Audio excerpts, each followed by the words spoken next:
And happy Friday, everyone. It is the January Business Survival Call. This is the executive series. Thanks for joining us. I've got some interesting topics today.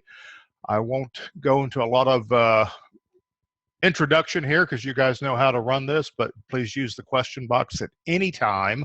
I've gotten pretty good at catching your questions along the way and answering them as we go, which I think is a lot more fun. So let me start off with what's kind of on my mind. It's January. It's a new year. There's all sorts of exciting things going on here in the U.S. So what am I thinking about? Well, trust me, it's not going to be political, but I am going to talk about the changing marketplace. And not because of changes that are happening in this moment. These are changes that have been going on for quite a long time. In fact, I'm going to go to Amsterdam, the week after next to the ISE conference and do a 3-hour workshop on selling, on solutions-based selling. And one of the things I'm going to speak to that crowd about, because it'll be mostly European, a little bit heavy on the UK, but Eastern-speaking Europe and a little bit of Eastern-speaking Asia will be there, and probably American or two. Talk about the changing marketplace. And this is not new for me, but I want to reiterate for you guys what I'm seeing going on and how it affects how you do business. And you'll notice if this is my 80,000 foot view, you'll see a lot of this trickling down into the the 15, 20,000 foot stuff I'm teaching you in webinars or I'm writing about in blog posts, and you'll see where some of this is coming from. So there's 5 fundamental changes in the AV marketplace in particular. We have the commoditization going on. I'll expand on all of these. We have channels disruption going on. I'll explain what that means and how it's affecting you already. I'm going to talk about the demise of the dealer model. And this is something that I started talking about probably about 3 years ago. And I had to be really careful when I brought it up because it made people very, very upset. But, I'm over that now. I think the dealer model's dead. Many of us have grown up in a dealer model that no longer works, no longer makes good business sense. But it gives us an opportunity to let go of some old business practices and move on to some new ones. There's a devaluation of the overall integration model, and I'm not just talking about systems integration. I'm also talking about any kind of integrated rental. If we deliver products and services together, that's integration. That's rapidly becoming commoditized as well. Of course, you guys know that I think we did it to ourselves, but we do need to address it because it is a fundamental change in the marketplace. And then there's the trend of expanding towards third-party resources. And this is particularly important because it affects how we can do business, but it also affects the market's perception of value.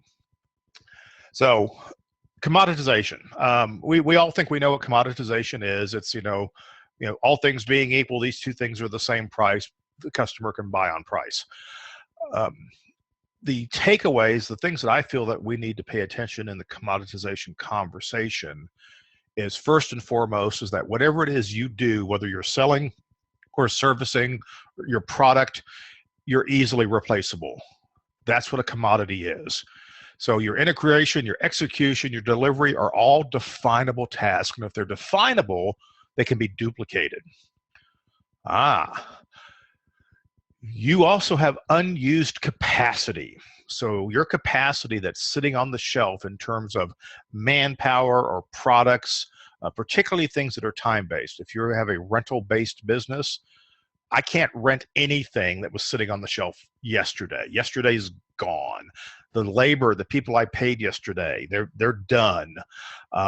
This is unused capacity. And as we're looking at our pipeline, if we're looking forward, we can see potential unused capacity. When we see that, our desperation tends to translate into how we sell, which also contributes to our commoditization. Customers know this. They understand a little bit about your business. They have an idea of how they think you make money, and they see the potential for commoditization. And so purchasing agents and savvy buyers are pushing you towards this commoditized model where they have more leverage over price than you do. All of your competitors have the same problems. This is not unique to you. It's not just your market. It's not just because your biggest competitor just moved down the street and he's now in the same zip code as you. These may be minor contributing factors. Everyone in the business that we're in, I've got systems integrators, I got rental staging folks, I got live event production folks on this call. I've even got distributors on this call. Your competitors have the same problems. Your buyers know it. They're going to leverage it against you. The other thing that's, number two thing that's going on of the five things is channel disruption. Back in the day, channels worked very differently, and I think I've got a graphic next to talk about that. So the traditional channels that we grew up with, which is what the dealer model is based on, they're no longer sacred. Everybody's more than willing to go around those channels from the customer all the way down to the dealer. There are many reasons contributing to this. One is that knowledge is everywhere. Back in the day, dealers were the expert. They were the long arm, the long reach of the manufacturer to be the product expert. And honestly, they aren't the experts anymore. You see it in your own business. You're relying heavily on the manufacturer and their product support to do your work. And again, your customers know this. Product is also ubiquitous. We can get product everywhere. So dealers, the original dealer model had an exclusivity to it. If you were the dealer for a product line in your city, you were the only one. Nobody else got to come in and hone in on that. And if somebody came in from another territory and tried to sell in your territory the same product that they were a dealer for somewhere else, the manufacturer would step in and stop it. This is not the case anymore. You no longer have any kind of exclusivity. And even in the 90s, when the company I worked for was a large video dealer, we had, because of the price of the euro at the time, or actually the price of this is pre-euro, of the exchange rates overseas, I had German companies buying product in North America and shipping it back. So with channels disruption, what we've learned is that your value has to be based on something else, something that's not related to the channel. And credibility is not a commodity. The challenge is, how do you leverage credibility and turn it into gross profit? So here's our traditional model. You had the manufacturer. They might have some reps. They might be staffed. They might be outsourced. They might go through a distributor of some sort who sold to dealers, and dealers were either a sales force, or they were actually a storefront, a physical store, who then sold to the end user through their procurement, through the department, the individuals. This is the traditional model. Disruption looks like this. Everyone sells everything, and what they are all selling are solutions. And I'm making the air quotes with my fingers just as you see them on the screen. Everybody's selling solutions. I don't think we all know what solutions actually are, but we'll talk about that in a little bit. But everyone's trying to get directly to the end user. And in manufacturing, we've seen this. This was particularly prevalent right at the turn of the century, 2002, 2003, coming out of that recession. The manufacturers started going straight to the building owners. They went straight to the architects. They started bypassing the dealer channel and didn't rely on the dealers to find them the right business. They didn't trust the dealers to put manufacturer A ahead of manufacturer B. And so they took that on themselves. And sometimes they even sold directly to the end user, and boom, there's your channel disruption. So we've been seeing this going on. Any one of these balloons on here can be the lead contractor or the prime on any transaction. And the customer is somewhat agnostic about this. That's what makes it so disruptive. So you can't count on the channel to protect your selling position anymore. Which is why I have to talk about the demise of the dealer model. Um, in today's world, dealers add little, if any, value in manufacturer or customer terms. You may feel that you're adding a lot of value to the product lines that you're putting together and that you're an expert, and that's great. But look at the other stakeholders in this transaction. Customers often find that they're going to get better information from the manufacturer, or they find that they get different information from different dealers. Which one are they going to believe? So the value that you're adding may actually be pushing the client away because it's confusing them. The dealer model also protects an out-of-date channel. So your expertise, by the way, is all now on the internet. There's plenty of other ways to get it. It's given away, well, generally for free, which means that the information doesn't have that much value in the marketplace. And here's another problem with the dealer think and the dealer model, is that if you're a dealer for everything, because, well, we need to be dealers for every product that we sell and every product that we use, we need to show our customer that we're behind these products. I need to be able to get the best price I can, which comes from being a dealer. Hint, not true. It shows that you lack discernment. It shows that you can't figure out what the right solution is. I worked with a very, very large integrator several years ago, and working with their engineering team, and they were having trouble with specification, and that, the sales teams were often, specify whatever they were getting a spiff for rather than the best product for a given situation. And as we looked into the problem, we realized that in the case of video projection, which was a huge part of their product sales, they were a dealer for 12 different manufacturers. And on any given day, in a particular class of projector, say a 5,000 lumen LCD conference projector or boardroom projector, there was 8 different product lines and as many as 3 products per product line. There was 24 possible choices that they could make. It was a mess. So there was no consistency. They had difficulty in the field. They had a similar problem with mounts. They were installing no less than 4 different mount lines, and every time an install crew went out, they were often getting a mount they had never seen before. So this lack of discernment affects you operationally, but it also affects the customer's perception of what your knowledge actually is. And if you're a dealer for nothing, it shows a lack of intent, and it also sends the impression that whatever you do is going to be based on markup. So we've got a mixed message here. While the dealer model is not completely dead, and there's still a perception of some value in the marketplace, the perception is not based on the same things that it used to be.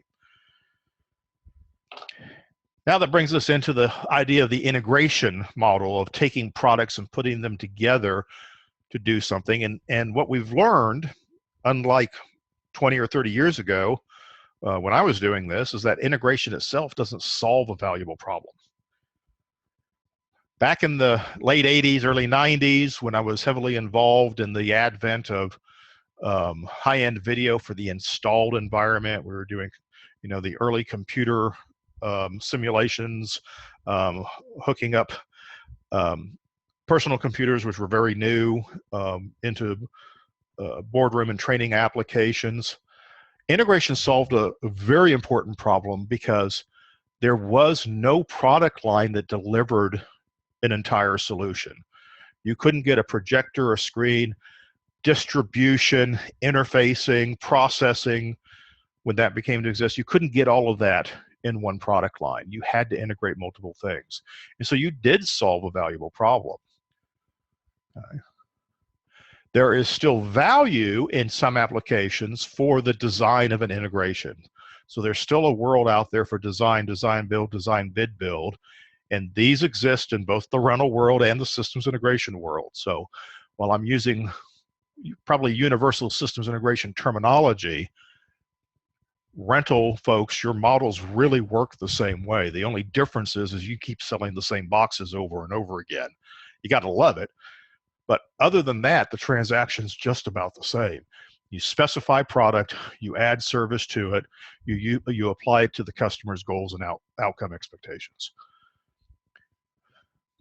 And while the integration model is being devalued because so much of the needs are being replaced by the manufacturers themselves, a good integrator is still worth more than a bad one. How we define good is becoming more and more difficult. And then the fifth thing I talked about was the expansion of third-party resources. And I've written a lot about this and spoke a lot about this the past couple of years. In the integration world, which is the most resistant community I've ever spoken to about third-party resources, they are finding that distributors are overtaking them in not only being a third-party provider, but using third-party resources. Third-party contractors tend to overtake maturing industries, and you only have to look at the computer services, the network services industry. If you compare, what IBM did 30 years ago in order to sell mainframe computers and networking systems, it was very all-inclusive. You worked with one company, they took care of everything. It was extraordinarily expensive. But they found that what they were doing wasn't going to be sustainable, and that third-party contractors would eventually come in and overtake those things. So they quickly dropped those and just went with the services. In other words, they became the employer of record or the prime contractor, and then hired or outsourced third-party contractors to actually do the work for them. This has been late coming to the audiovisual industry, although in the live events world, we all do this, we understand this. But in the installed world, this has been pretty much a long time coming. The value statement that dealers, and especially in systems integration, have made for years is that outsourcing is for people who don't have their own resources. In other words, trunk slammers, the guys working out of their apartment. That's not true anymore. Outsourcing is very important to your business model. It is contributing to the channel disruption that we're experiencing, because it's really hard to determine where value is actually being added, which just means the onus is on us to be much more explicit in how we address the value we're providing for our clients if we want to avoid being commoditized. So what's left? If sourcing product and installing it as a commodity, okay, if independent design is losing value as reasonable replacements come into play, in other words, if the manufacturer can design, if the distributor can design, if the dealer can design, if an independent programmer can actually design a system, if a freelancer can put together the production needs for an event, what's left for us? If all of this is being commoditized by disruption in the channel, then the only thing that's left for us is to be a solutions-based service company. But most of you know me and that I don't like the word solutions. Solutions, to me, is still replaceable. Solutions means that we define the product and present it to the customer. And I think there's a danger of losing our credibility in the process of doing that. So I don't want to talk about solutions anymore. I want to talk about outcomes. And my hope is that we will all learn to be outcome-based service companies. Products, solutions, outcomes. What's the difference? Okay. Well, products. We know what a product is. It comes in a box. It's definable. It has no context in terms of the customer experience. They have to take our word for it that it will solve their problem, or they've gone out and done the research and determined that this could solve their problem and they've asked for it. Okay? Customer experience doesn't play into this. How it affects things down the road is completely out of our control. Solutions would seem to be, well, the solution to addressing the commoditization of products, but a solution is a defined product and service. It's a combination of product services that can be duplicated. It can have alternatives. In other words, I can put it out to bid. 20 years ago, when I was still actively selling events in this business, we got a lot of RFPs. They were never the apples to apples RFPs that we got today. Very, very, very rarely did we see an apples to apples RFP. What we saw was a request based on what the client's perception of what they needed was, and it was always open to interpretation. And the provider was chosen on how they interpreted the RFP to the benefit of the customer. The RFPs that I'm seeing today, all through the industry, have taken all of that creativity out of it for you, the seller, which means the customer can commoditize your solution, air quotes with my fingers again, so that they can determine what apples and oranges actually are. That's a really weak selling position, in my opinion. The reason outcomes are important and why we need to talk about outcomes, why I'm on my soapbox about this today, is that outcomes are defined by the customer and are therefore unique to them. If you can uncover the outcome they desire, if we can find a way to express the ideal outcome for the customer, our solution to get there is moot, as long as we have the credibility that says our solution will work. So selling solutions means that we define what it will be, or the customer has gone around the channel and created a definition and taken that power away from us. So when a customer has done that, it is difficult, I admit, to turn them into an outcome-based buyer unless we can debunk their solution. But when the client has not defined a solution for you, you have a huge opportunity to sell based on outcomes. Trying to turn a customer with a need into an RFP, which I see in sales organizations all the time, actually defeats the purpose. It actually takes profit off the table because you're commoditizing what you're selling in the process of trying to sell it. Let me give you an example. Let's talk about commodities. Aspirin is a consumer commodity. The formula for aspirin is public. Anybody can compound it and sell it. There are no secrets, there's no patents. You can sell it, you can be the lowest priced one on the shelf. A customer will buy you because consumers know that aspirin is aspirin is aspirin. If you're taking aspirin for a headache, any aspirin will do. They all do the same thing. There's nothing you can do to improve aspirin. It's aspirin, right? However, when researchers found out that aspirin will help reduce the risk of heart attack in certain people who need a blood thinner, okay, aspirin became a little bit more valuable. But you don't need to take 100 milligrams of aspirin in order to get the benefits of it in this situation. You only need to take about 50, if I understand correctly. So you could take an aspirin bottle and you can break the aspirin into smaller pieces, and it's very, very inexpensive. However, if you are somebody whose stomach is sensitive to aspirin, taking it every day, if you're very concerned about the threat of heart attack for yourself, then you might choose, and you don't like breaking up pills, you might choose a product that's inherently low dose, coated so that it doesn't upset your tummy, and oh, by the way, 10 times more expensive than regular aspirin.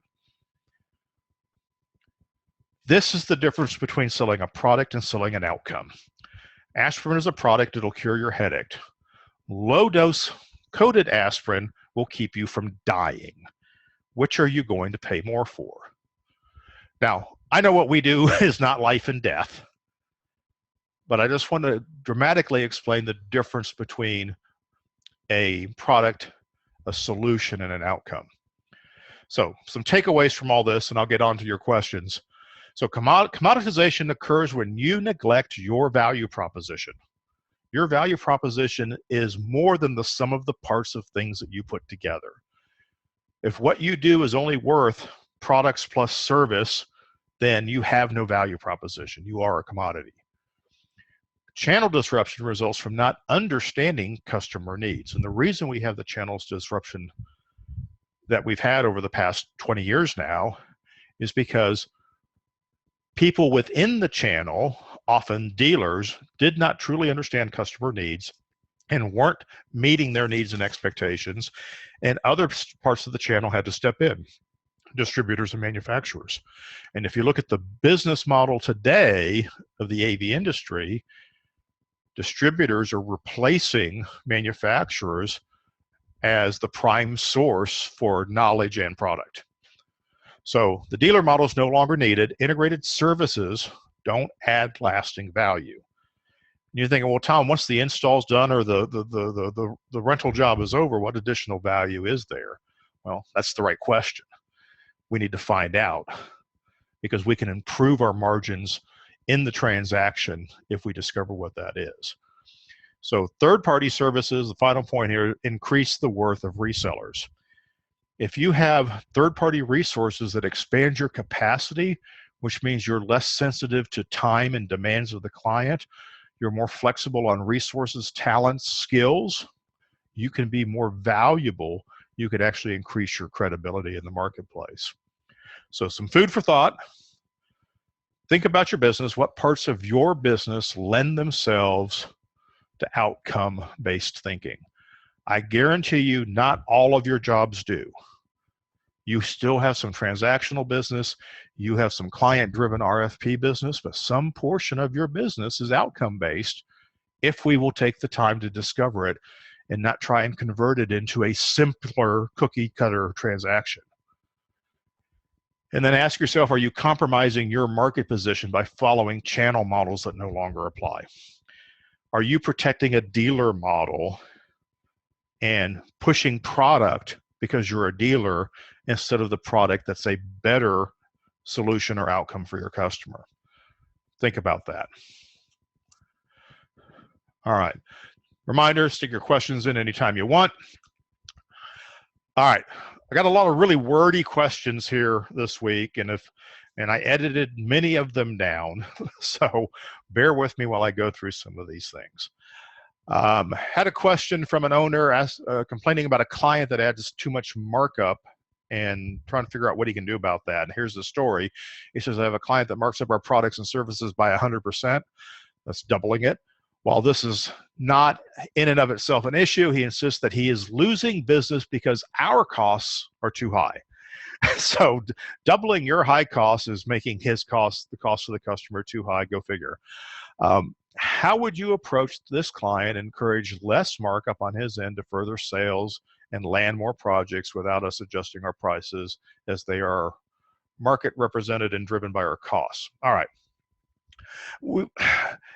I talked to this guy or corresponded with him further to find out more about this, and it just so happens this is in the trade show space, and his buyer, his customer, is actually an exposition company that builds a booth. So they're building and managing the booth, the trade show booth exhibit for the customer, and then buying the AV to support the technology in the booth. I used to do a lot of this back in the day, and I've had many clients that work exclusively in this space, so this is not an unfamiliar question. So in responding to this, first of all, I'm assuming that you do good work. All right, so that you've done a good job, the client should be happy with your work, that there's no compromise, you know, there's no, you didn't screw up along the way, and this is just the client's way of saying, well, you're not worth very much to me. I will point out that when clients do these things, and when they say these things or push on you that way, it's always a negotiating tactic. So you need to, you know, gird up and get ready to negotiate back. So typically, and in this case, the person pushing back actually happens to be the salesman / production manager for the job, who basically has job cost responsibility for the project. All right, so he's an agent of the company that my client's doing business with here. So explain to that contact, and explaining to a contact versus talking to their boss are two different things, as we'll see on the next slide. that their pricing position is not defensible in the current market. You just have to politely say, I understand what you're doing, I understand why you do it, but let me tell you, doubling my prices is not a viable pricing model anymore. 10 years ago, you could have gotten away with it. 20 years ago, it was normal. Today, there's too much transparency in the pricing of services for you to take this approach. I think you're putting your customer relationship at risk. In other words, explain to them, yeah, I'd love your business, but your clients can find out what you're doing, and this is not going to go well for you. Your other angle is to say, I have no control over how you make money, but I do control how I make money.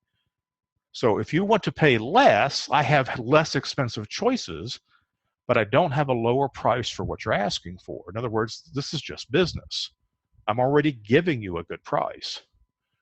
Now, that's only going to get you so far, and if this is a single level objection, remember single level objections? We're done. We've responded to a single level objection with 2 reasonable responses for consideration that will typically shut it down. However, very often, the directive is coming from somewhere higher up. So if you don't solve the problem at the first level, then you got to move to the higher level. And if you're a salesperson, this is when you have to go get a boss, because if it's a salesperson talking to a salesperson, I can't change this to a salesperson talking to the owner or the boss of my client. So now we got to bring in my owner or my boss. I come back to him, we have the same conversation. I talk about the 2 messages. I make sure and I reiterate, you're putting this client at risk for both of us. You can leave any of these out. If your or our client, depending on how you want to phrase it, were to question me about these costs, I can't defend your markup. In other words, if your client comes to me and says, does it really cost X to do this? I can't lie to them. Okay. They know you're marking it up, but they may investigate and find out how much. They may go get another quote from another AV company, in which case we're both going to look really bad. And the third point, which business owners are much more likely to respond well to, is I can't reduce my pricing without drastically reducing my risk. And on a single transaction, that doesn't make sense for you and really for me. However, if you've got 10 clients that need trade show booths that need AV in it, perhaps we can talk about pricing benefits for your company from my company instead of job by job. In other words, I'll pay the house something rather than give it back to the job. So, point is that you have to confront this. Now, I'm perfectly capable of being smarky, sarcastic, and blunt. The famous last words are, I think we're the right supplier for your needs, but there are plenty of people that will do this for less. In other words, if all you're doing is shopping on price, if you're telling me that I'm not valuable, okay, if you're treating me like a commodity, then here's the mobile number of somebody who will do it for less. Here's somebody who's not a real company. Okay? That's the snarky answer. Hopefully you won't get to that point. Remember, you can say anything on your last day. All right, so there are some alternatives to reselling services. Okay, so here's a situation where the person who asked the question, his client is reselling the services and putting probably an unreasonable markup on it. There's some alternatives to this. And if we talk about those alternatives with, the boss, this may make more sense to them. If, for instance, they don't want to jeopardize the client by marking up their services. And some of the backstory on this is that the exhibit company was charging less for their exhibit and making more money on the subcontracted services, which I think is insane personally, because if you drop the subcontracted services, you're left with a lower margin. If they would put the margin and put the risk in the right place, they would probably be better off. If then the client says, well, hey, we love you guys as an exhibit builder, but we don't feel we should pay extra money for your AV guys. We love them. We want to go direct to them. I can pay a finder's fee back to the exhibit builder. 5 to 10% of gross is a typical finder's fee. If somebody else is going to secure the business for you and help retain it, I should pay them something for that. You know what? And I'm going to build it into my margin. Okay. Another thing you can do is treat your negotiated discount as the finder's fee. Okay, so I can charge the end client the undiscounted amount and then pay the discount back to the buyer, who's no longer a buyer, they're now a finder, make the finder's fee based on that. These are not kickbacks. A kickback is something that's done under the table. It's inherently dishonest. The definition of a kickback is dishonest. In other words, there's no transparency there. If you do a deal like this, you need to be able to stand in front of the client and say, yes, this is how we do business together and this is normal. Okay. So when you do a negotiated discount as the finder's fee, it puts the risk on you for your portion. In other words, if they're going to mark you up 100%, they're assuming all the risk. You shouldn't, they're making all the margin. They have to assume a bigger part of the risk. If they're going to take a finder's fee only, then the risk is back on you. So you need to make sure that you're making a decent margin in the process. So there's a long-winded answer to a complicated question, but I hope that helped that person or any of the rest of you.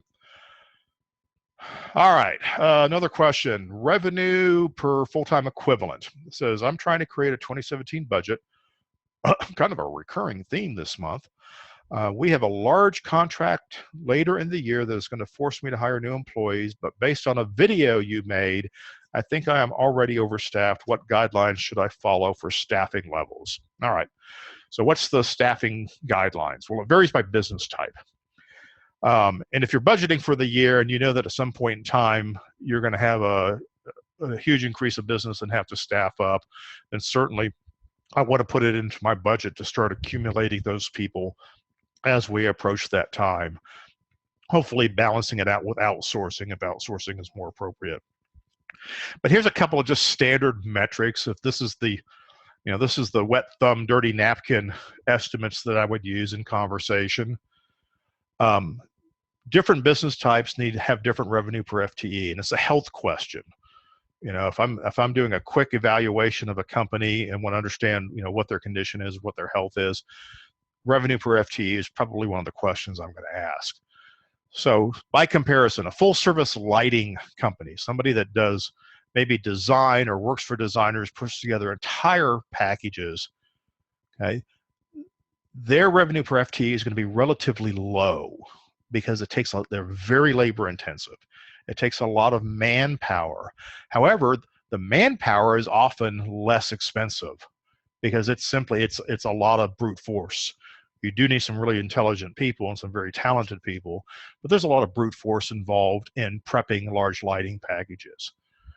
Now, a dry hire rental company would probably have a much higher revenue to FTE, probably about 300,000 would be a healthy number, because they can do more churn. There's less prep involved. They're not putting together systems. They're not customizing anything. They're simply taking something that's already prepped or easy to prep and getting it to the back dock. So it's a different business model. If you're a rental staging company who's doing, AV, maybe doing some rentals, doing some delivery setups, doing some shows, doing some banquets, okay, your revenue to FTE is going to be lower than a corporate event production company who doesn't do a lot of rentals, doesn't do a lot of small setups, maybe doesn't do breakout rooms.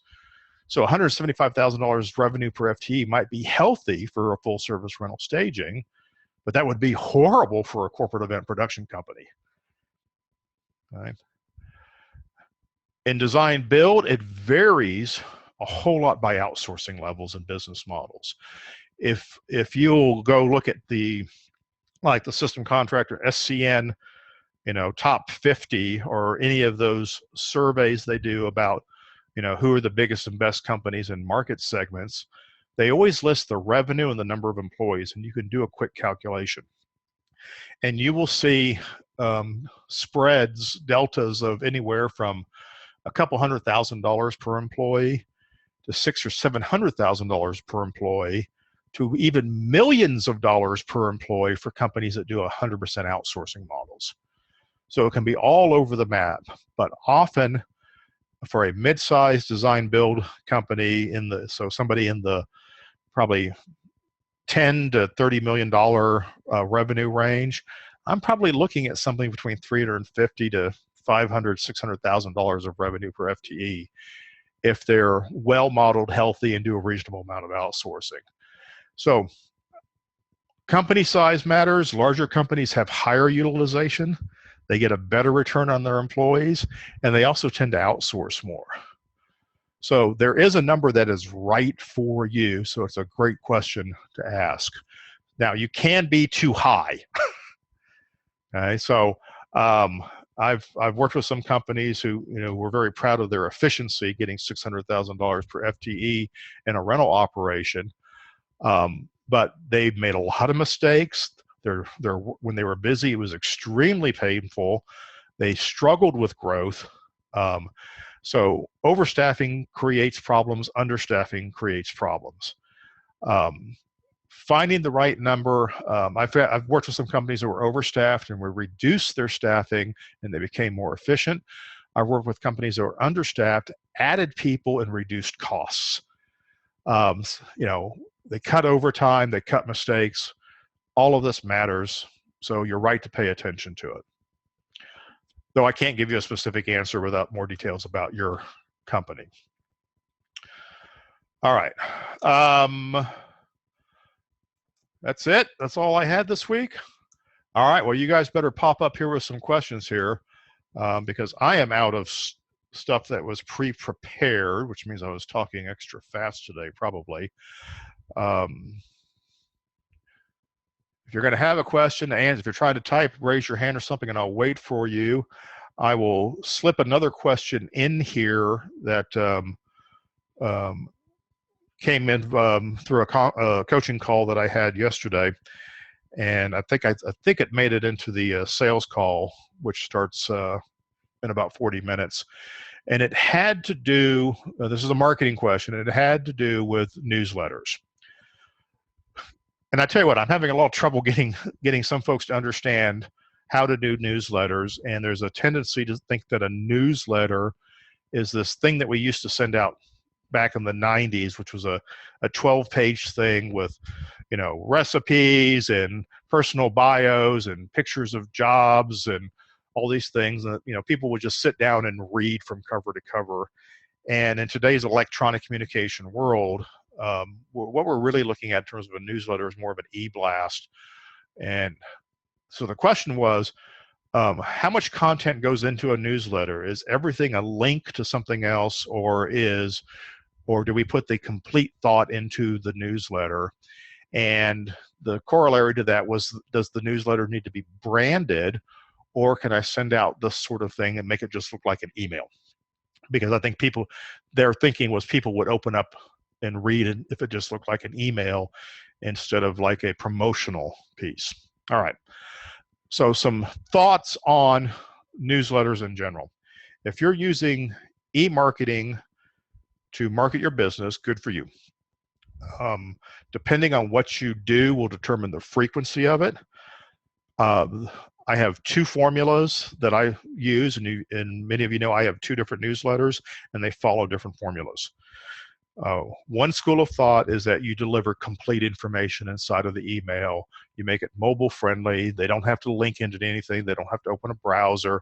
Everything they want is actually built into the HTML in the email, which means you have to be careful about how much stuff you put in there because you can make some pretty enormous emails. But by having complete information, you're increasing their chance that they'll actually read the whole thing.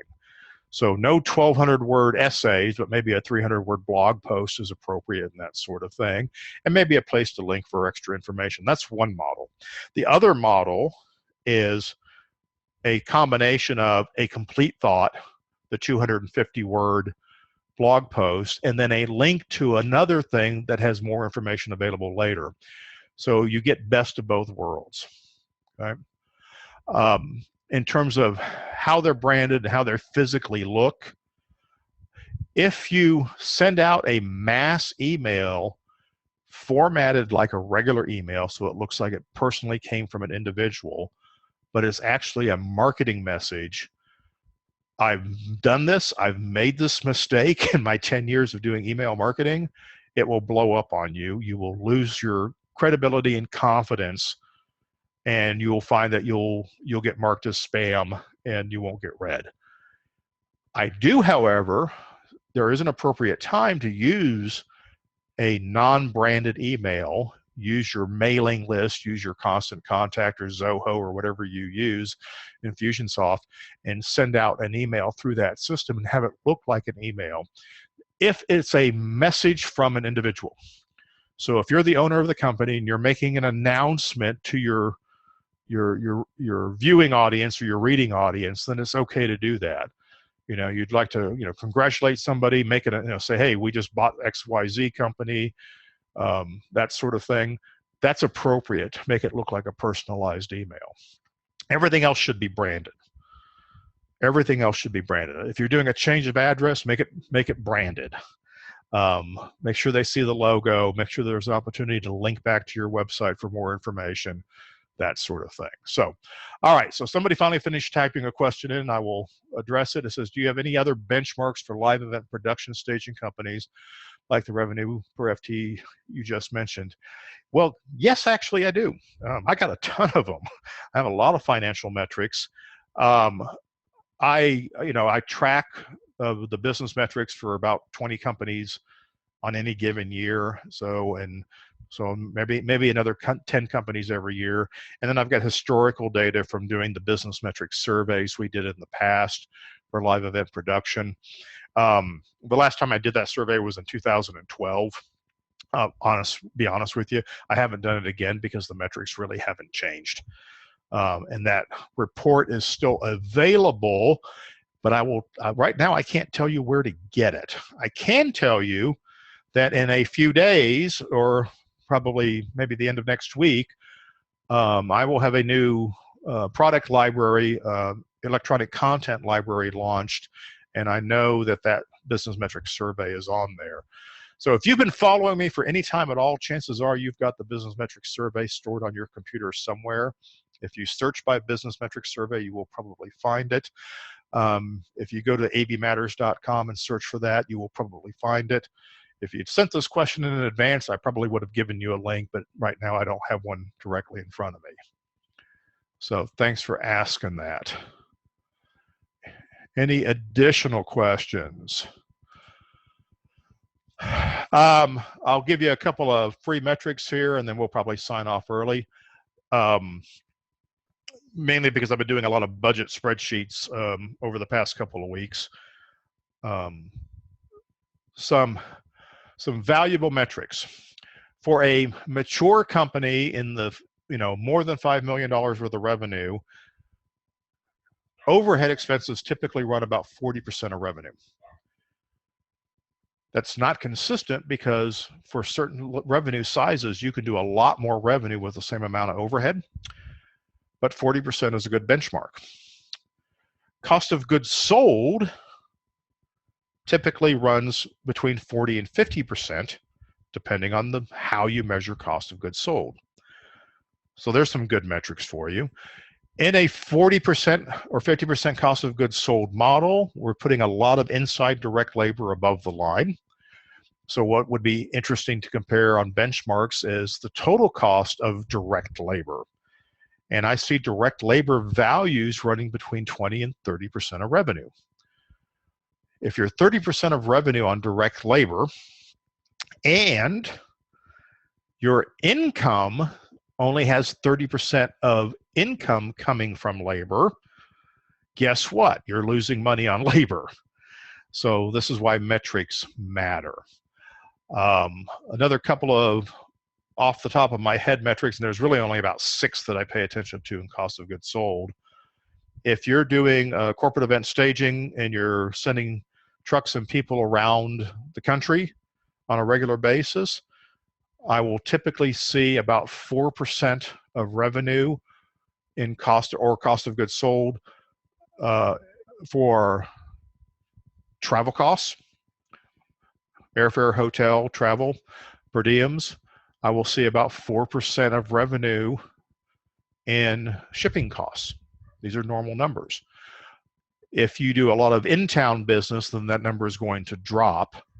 And so generally, I'm seeing numbers between 1% and 4% of revenue for trucking, 1% and 4% of revenue for labor. The reason I bring this one up is I was working with a company who was spending 22% of revenue on travel. And boy, did that get my attention.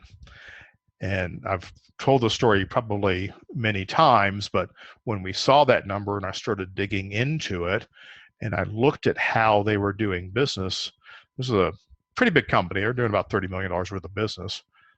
And they were spending millions more on travel than they needed to.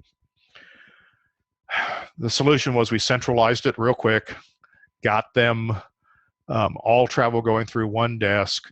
We changed how they were selling travel. And basically in the first year, we cut their travel expenses by $1.5 million. And we got another $150,000 of it out the next year. We increased what they were selling for the customer, which is a huge amount of travel, and overall put about 5% of the bottom line just on the delta between travel income and travel expenses. So business metrics matter. So that was a great question. Thanks for reminding us. I'll probably try and put some business metrics into one of these calls coming up. So, all right. So guys, so thank you so much for your time today. We'll let you go a little bit early. At the top of the hour is the sales call. I had a lot of questions in there this week, so we probably won't have any time filling up the hour there. So thank you, everyone. Have a great weekend, and we'll talk to you soon.